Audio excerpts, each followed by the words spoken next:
D'où va venir l'énergie qui sera consommée en France dans 2, 10 ou 50 ans? Pour le coup, cette question est au centre des débats de la présidentielle, et notamment à travers un débat: êtes-vous pro-nucléaire ou pro-énergie renouvelable? Nous développerons les énergies renouvelables. Nous sortirons du nucléaire. Avec les énergies renouvelables, mais avec aussi et toujours le nucléaire. Mais ils veulent renforcer le nombre des installations nucléaires dans le pays, y compris celles qui ne savent pas faire marcher. Donc on sacrifie notre industrie automobile au nom d'impératifs écologiques, alors même que grâce au nucléaire et à l'hydraulique, nous sommes le pays le moins émetteur de CO2 d'Europe. Avec François Mirabel, professeur d'économie à la faculté de Montpellier, et Camille d'après l'effondrement, nous avons pu parler de mix énergétique, de taxe carbone, et même, tenez-vous bien, de sobriété. Alors, reprenons les bases quand on parle de transition énergétique. Finalement, en fait, c'est ça, c'est ce débat énergie renouvelable contre nucléaire, alors que quand même la base du sujet, c'est sortir du fossile. La transition énergétique, son but, c'est pas sortir du nucléaire ou faire des renouvelables, ça c'est un choix après de composition du mix, mais le but de la transition énergétique, d'abord, c'est sortir les énergies fossiles. Donc on a ce double défi, le fait d'avoir un mix électrique bas carbone, et en plus de garantir de l'électricité à tous. Parce que oui, garantir l'électricité à tous, ça paraît banal. La plupart d'entre nous n'ont pas connu de coupure de courant à répétition ou de plusieurs jours. La panne s'est produite ici, rupture d'un câble de 400 kV, 400 000 volts. C'est en fait du courant qui est produit en excédent dans la région Est, qui produit plus qu'elle ne consomme, qui est distribué par exemple dans la région Ouest au moment où elle consomme plus qu'elle ne produit. C'était le cas ce matin. C'était le cas ce matin, c'est un réseau, vous voyez, nous avons représenté le réseau de 400 kV ici, il fait l'équivalent de 2 fois le tour de la Terre. En France, s'il y a quelque chose qui fonctionne bien, c'est quand même la production d'électricité. Pourtant, comme le rappelle François Mirabel, ce n'est pas un truc qui va de soi, mais alors du tout. C'est très complexe de gérer un système dans lequel vous avez énormément de producteurs, encore plus de consommateurs, parce qu'il faut équilibrer le réseau. L'électricité, elle se stocke pas. L'électricité, c'est instantané. Alors on a des petites capacités de stockage qui apparaissent à droite et à gauche, on peut en reparler, mais donc il y a très peu de moyens d'action. Cet équilibre doit toujours être respecté, un impératif qui génère quelques difficultés de gestion et qui rend ce marché un peu particulier, et qui explique aussi pourquoi aujourd'hui de l'électricité est produite en brûlant des énergies fossiles. Il est très facile d'allumer ou d'éteindre les centrales qui fonctionnent en brûlant du charbon, du pétrole ou du gaz. Ça permet d'être sûr que la production soit égale à la consommation à tout moment. Mais avant de partir trop loin, il faut aussi revenir à la base et se rappeler que l'électricité, ce n'est qu'une partie de l'énergie consommée en France. Et à partir du moment où deux tiers de notre consommation d'énergie vient du gaz et du pétrole et qu'on n'en a pas beaucoup sur le territoire français, on produit finalement assez peu. Là, on parle vraiment que de la partie électrique. Voilà, ça c'est le graphe de RTE, et donc qui montre que la majeure partie de l'électricité de l'énergie produite ou plutôt consommée pour le coup. Là, c'est consommé. Qui est consommée, c'est de l'énergie fossile. C'est ça. Aujourd'hui, beaucoup de Français se chauffent ou se déplacent grâce à une importation d'énergie fossile qui génère une émission de carbone majeure, sans compter les problèmes de prix et les tensions, voire les compromissions géopolitiques que ça crée. Le problème, c'est bien sûr que beaucoup de gens dépendent de cette énergie. Face à cette consommation, on voit apparaître différentes idées pour tenter de limiter cette dépendance. Il s'agit de changer les comportements petit à petit pour éviter le drame qui viendrait d'un coup. Et l'une de ces idées, c'est la fameuse taxe carbone. Aujourd'hui, qu'est-ce qui a provoqué le mouvement des Gilets jaunes? Je pense qu'il faut être clair. On a mis en place une taxe carbone, qui est une taxe qu'on appelle indirecte. C'est-à-dire, en fait, aujourd'hui, quand vous achetez votre prix du carburant à la pompe, alors malheureusement il est à 2 € aujourd'hui, sur les 2 €, vous avez 60% du prix qui est sous forme de taxe. Voilà, la taxe intérieure sur la consommation des produits énergétiques. Donc, ce montant de taxe, il est effectivement très très important, mais il est entre guillemets indolore. Alors je ne devrais pas dire ça parce que c'est choquant aujourd'hui avec un prix à 2 €, mais simplement on ne voit pas son prix. C'est-à-dire si demain, à une pompe à essence, vous aviez marqué 2 € et puis vous aviez le détail en disant taxe récoltée par l'État, donc ça fait 1,20 € et 80 centimes de carburant, je pense que instantanément la station-service est brûlée. Cette idée de la taxe carbone est problématique parce qu'elle est vue comme punissant les personnes en situation de dépendance. Parce que les activités émettrices de carbone dans notre quotidien, ce sont des actions nécessaires. C'est le chauffage, les déplacements, la nourriture, et la mise en place d'une taxe qui augmente ces postes de dépenses va impacter directement les ménages les plus pauvres sans qu'ils ne disposent nécessairement d'alternatives. Donc la moindre augmentation peut être très difficile à gérer. Mais dans une économie de marché, le prix est au centre d'un grand nombre de décisions. tous les jours, on fait des choix en fonction du prix des choses. Et toutes ces décisions influencent fortement la consommation et donc les émissions. La question, c'est alors de trouver un moyen pour faire que les prix reflètent un élément environnemental, tout en faisant en sorte que les foyers les plus modestes ne se retrouvent pas les plus impactés. Alors, comment moduler les prix pour que les efforts nécessaires soient répartis à toute la population ? Quand on rajoute une taxe carbone sur ce prix du carburant qui, pareil, est illisible, on voit bien que derrière, il y a une ambiguïté. Quel est l'objectif ? C'est de collecter des recettes ? Mais à ce moment-là, moi, je voudrais dire, si c'est une taxe carbone, il faut qu'elle soit intégralement redistribuée et que l'affectation soit lisible. C'est-à-dire qu'on dise aux citoyens, voilà à quoi ça sert. Et puis deuxièmement, il faut que le citoyen, il ait des alternatives. Parce que si vous mettez une taxe carbone, en disant, mais tiens, on est à 44,6 et puis on sera à 100 € la tonne de carbone, donc ce qui va rajouter 20 centimes, 30 centimes, puis 40 centimes un jour au prix du carburant, je veux dire, si vous le faites sur une personne qui habite en lointaine banlieue, qui est captive totalement de sa voiture, il se retrouve avec la double peine. Ouais. Et donc, à être pointé du doigt parce que c'est un pollueur, et en plus à payer sans pouvoir avoir de mode de transport alternatif. Donc je pense qu'à un moment donné, cette taxe carbone, telle qu'elle est conçue, parce que dans les faits, évidemment, moi j'écoute les plus grands économistes, vous écoutez toutes les conférences du Collège de France actuellement, là, qui sont sur une chaire d'un économiste, qui sont très intéressantes et qui disent des choses très justes, mais à un moment donné, il y a toute une dimension très pratico-pratique. Moi, quand je discute avec des psychologues, ils me disent, mais justement, la taxe indirecte, elle a ce fait-là, c'est qu'elle n'est pas lisible, donc elle incite moins au changement de comportement. Donc l'idée du bonus-malus, c'est de dire, on sépare les deux. Il y a des taxes qui visent à collecter des recettes, et puis il y a des taxes qui visent à changer les comportements. Parce que si vous voulez changer les comportements, et que vous êtes efficace pour le faire, vous ne collecterez plus de recettes. Je veux dire, si vous mettez une taxe très forte et que les gens ne la consomment plus, vous n'avez pas de recettes. Donc ne soyons plus ambigus, mettons en place un système de taxation sur certains types de produits très émetteurs de CO2, à condition que les consommateurs aient des alternatives, pour qu'on puisse utiliser les recettes de cette taxe pour subventionner les produits équivalents. Alors, il y a des tas d'exemples qui ont été donnés sur l'alimentation, où on pourrait très bien dire, on affiche du contenu CO2, et à un moment donné, avec ce contenu CO2, tous les produits qui ont fait le tour de la planète, 3 fois ou 4 fois le tour de la planète avant d'arriver dans votre assiette, derrière, il faudra qu'on paye le véritable prix écologique. Et en même temps, ça veut dire qu'on subventionnera, avec ces recettes, les produits faiblement carbonés, produits localement, des produits de saison, et pas qui ont été chauffés sous serre. Voilà l'idée. L'avantage de ce bonus-malus, c'est qu'il peut autant décourager les comportements ou achats particulièrement polluants que d'encourager les alternatives. Peu importe si vous êtes riche ou pauvre, vous pouvez y gagner tant que vous choisissez de consommer des biens ou des services vertueux. Une idée qui peut rappeler une mesure mise en place par Emmanuel Macron avec un bonus-malus sur les véhicules les plus lourds. Une mesure prise plutôt à reculons après la Convention citoyenne sur le climat et qui a été rendue quasiment inefficace par rapport à son objectif initial. Et d'autres, comme Yannick Jadot, souhaitent plutôt moduler la TVA, donc l'augmenter pour certains produits et l'abaisser pour d'autres. Mais l'idée de François Mirabel, c'est que le bonus-malus soit assez important pour changer les comportements, et surtout, le plus voyant possible. C'est comme si sur le prix, vous aviez en rouge le supplément.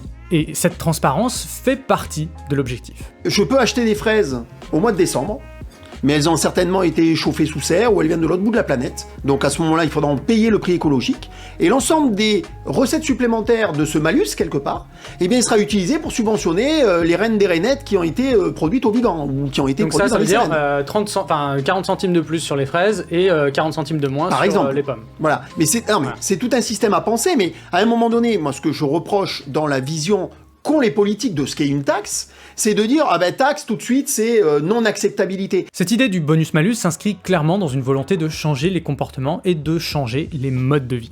Peut-être sur la question de sobriété, parce que c'est un sujet qui est abordé par plusieurs parties. De quoi est-ce qu'on entend qu'est-ce que c'est que la sobriété énergétique justement ? Oui, alors c'est un terme qui en fait qui est très mal maîtrisé par les partis politiques qui pourtant l'expriment le plus. Alors pour faire simple, il y a 3 grands leviers quand vous voulez décarboner une activité.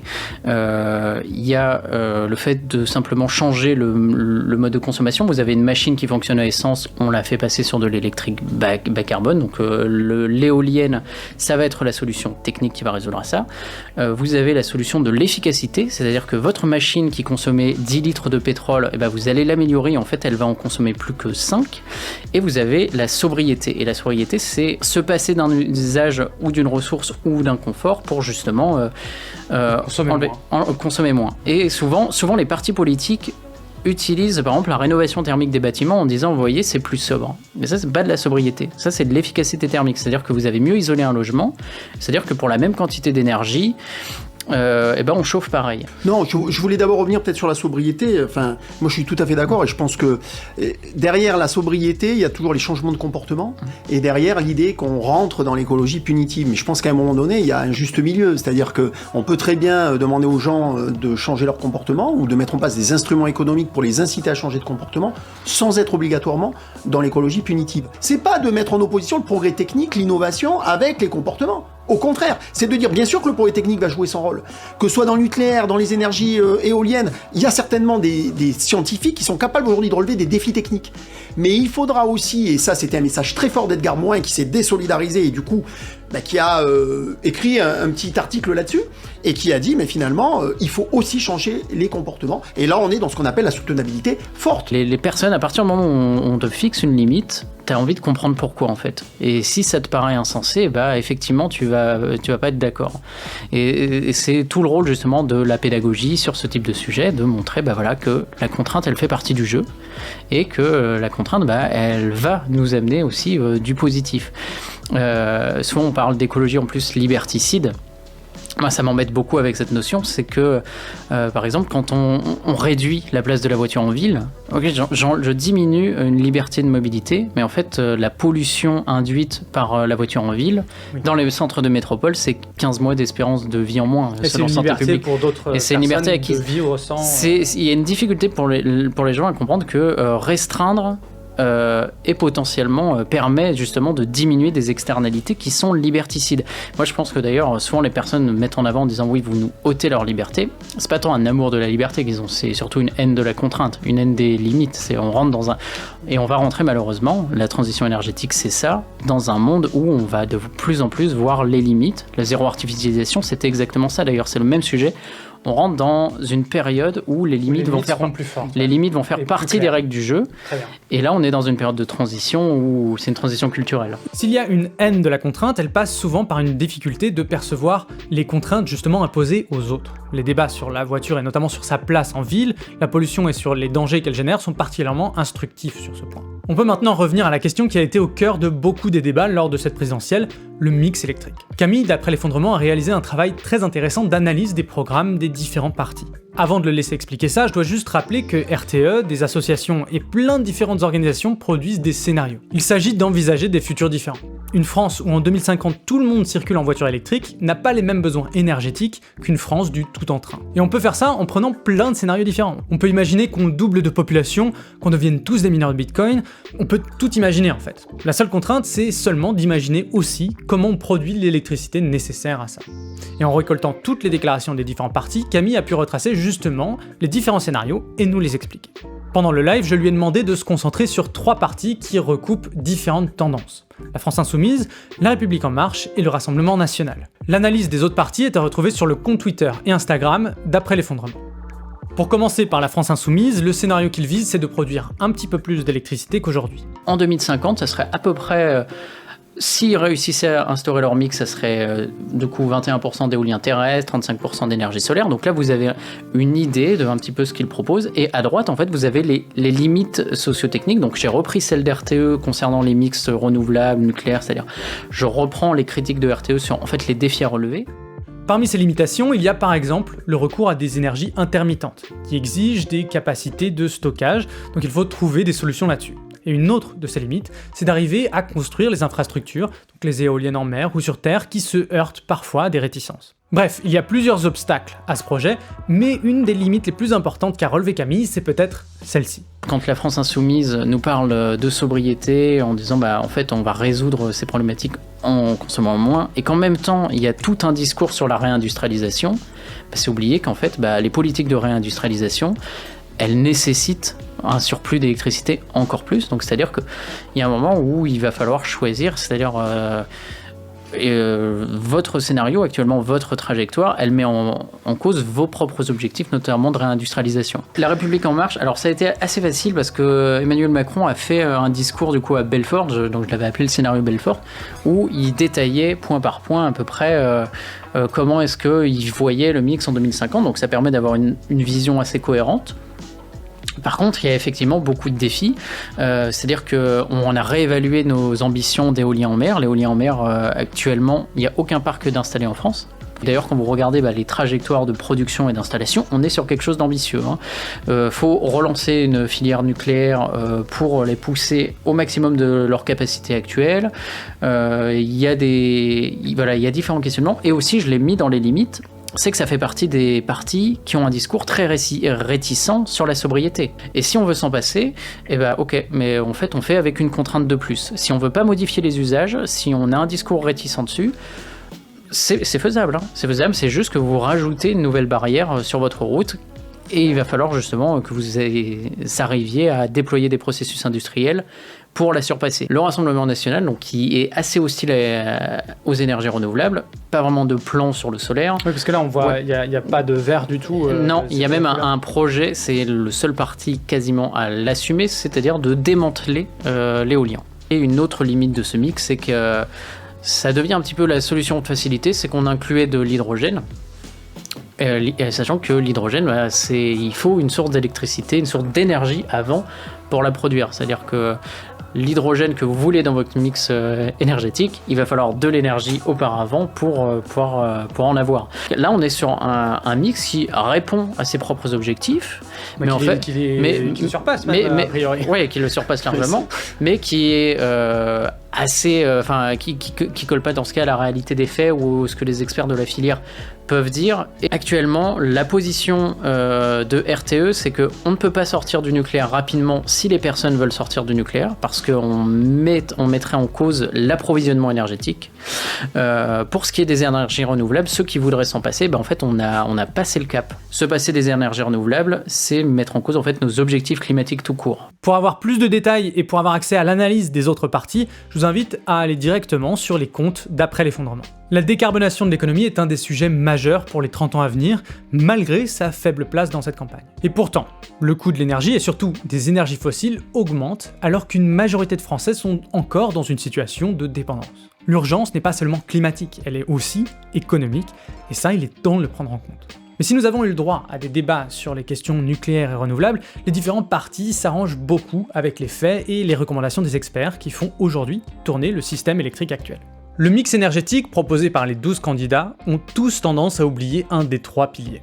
La production d'électricité nucléaire, le renouvelable ou la sobriété. Et il est dommage que la nécessité politique de se différencier de ses opposants oblige chacun de ces partis à construire des programmes bancals. Vous pouvez retrouver la rediffusion du live sur Twitch. Merci aux modérateurs, aux invités et aux tipeurs surtout de nous avoir permis de réaliser ces lives. C'était Stupid Economics. Sur ce...